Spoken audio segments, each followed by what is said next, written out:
for you men to be able to stand for American principles, to know American principles and what made the country and why it's important. Are the politicians today looking out for your prosperity? Let's not forget these words, and we need to discuss them more today: liberty and independence. Why is it important to know the Constitution? The Marxists want to destroy it. Why? For power. You don't want a Constitution standing in the way, but who has to protect the Constitution? You do.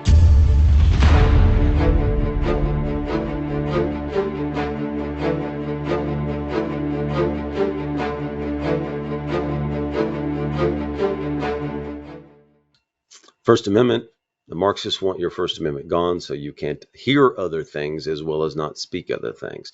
But the First Amendment protects you from the federal government doing that. Second Amendment protects you from tyranny as well, so you can defend yourself from tyrants. Self-defense in your home, personal protection of your papers are written in the Bill of Rights. So these protections protect you. That's why you have to stand for them peacefully. Always peacefully.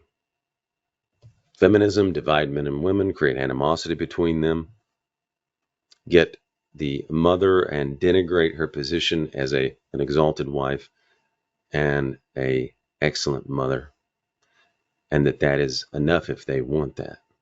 But the feminist movement denigrated that second wave by the second wave. Third wave got into transgenderism, right? So American principles. Edmund Burke talked about traditions. He says here, John Jay, customs and traditions, well, they're important. They bond you with the past. And the Independence Day, celebrating our break with England and our independence. Why we are here. They didn't like the Stamp Act. Think about today. I mean, this is pretty amazing. They were incredibly angry about the Stamp Act. And they stood.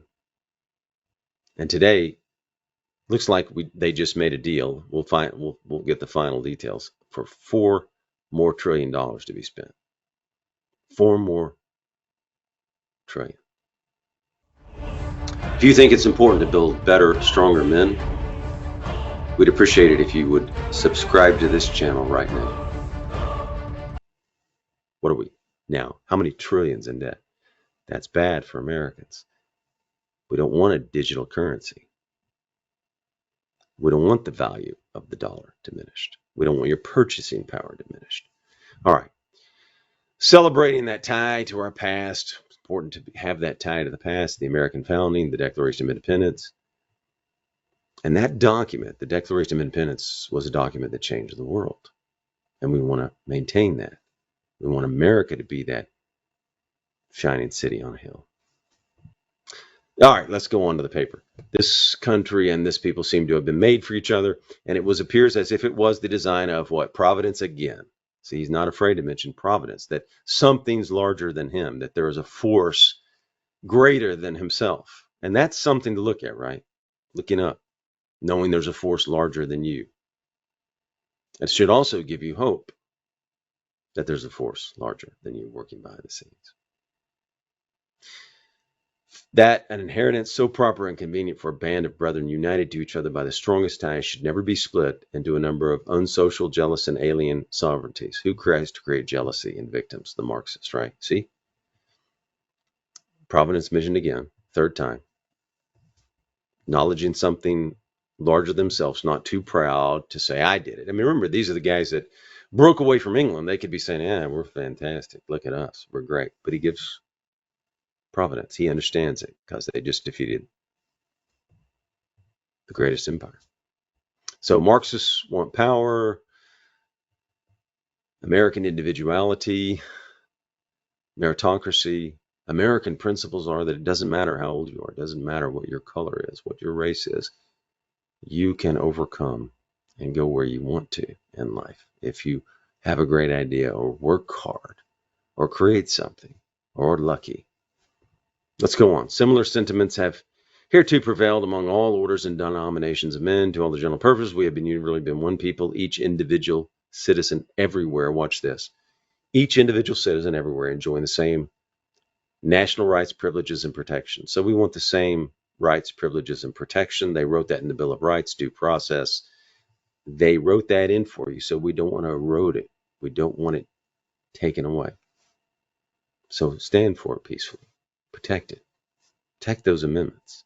They protect you, your rights and privileges, equal in the eyes of the law, equal under the law. No one above the law, no one below the law. That's rule of law. You've got all those amendments to protect you. Same protections, rights, and privileges. Okay, we went through this. Not a group of elites who are above the law, not politicians who make mandates they don't follow. As a nation, we have made peace and war. As a nation, we have vanquished our common enemies. That must have been spectacular to have accomplished that. Imagine the bond they had. All those men that fought and won and defeated the British Empire. Amazing story. America is a story of providence. As a nation, we have formed alliances, made treaties, and entered various compacts and conventions with foreign states. Strong sense of the value and blessings of the Union induced the people at a very limited history of the federal government to preserve and perpetuate. Why to preserve and perpetuate it? Are we doing that today? Are politicians trying to preserve it or spending too much money? Well, we know they're spending way too much money, and it's going to hurt. Can't sustain it. Oh, and open borders won't sustain the nations either when you're coming into Marxist schools that teach you to hate America and hate American principles. You're going to have a problem there. We need to know the founding fathers and what they did, and people that come here, immigrants, need to know the founding. All Americans need to know the founding, not just immigrants. So anybody that's going to a school today, I've seen some polls, and they're pretty dreadful on the history that students know. So it needs to be taught. And many are coming for freedom and a better life, right? So we have to take hold of America, return to these principles in a limited government,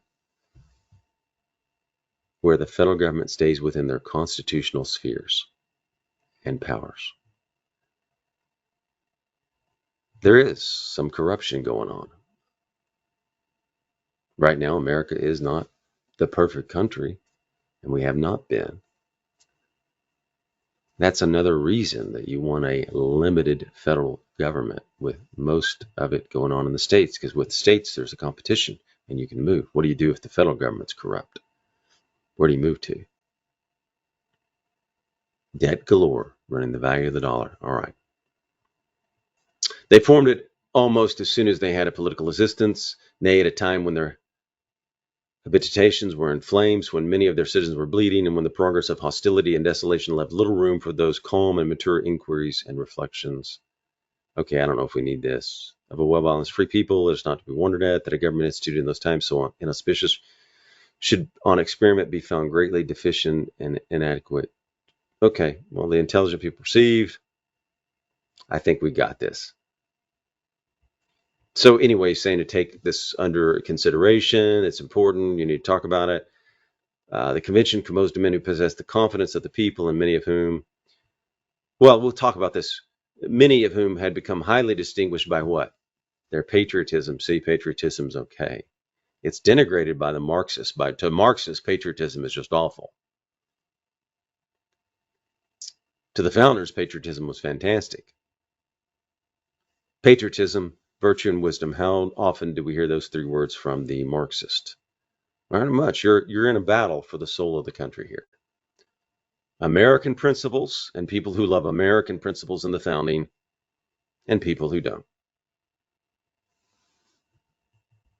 How important the love of one's country is, right? And you can love the American principles by still pointing out weaknesses and deficiencies and problems in your country, like in that Durham report and other, right? We have problems here, big problems. Corruption has to be solved, but who's it going to be solved by? You, the people, not up in Washington, right? You.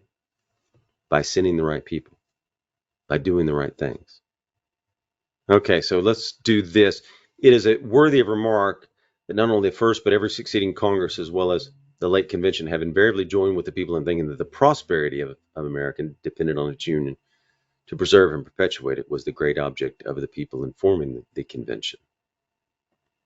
It was also the great object of the plan which the convention has advised them to adopt. Notice what he says, advise them. They're in charge, not him, right? So that's a big difference. The people, he's saying, are in charge, not the government. And they are in charge here. The people here are still in charge. The people are in charge in America. It doesn't seem like it. It doesn't feel like it, but you do in actuality have the power. Why is it suggested that 3 or 4 confederacies would be better than one? I'm persuaded in my own mind that the people have always thought right on that subject. Okay, he's talking about the same thing. They promote the idea of substituting a number of distinct...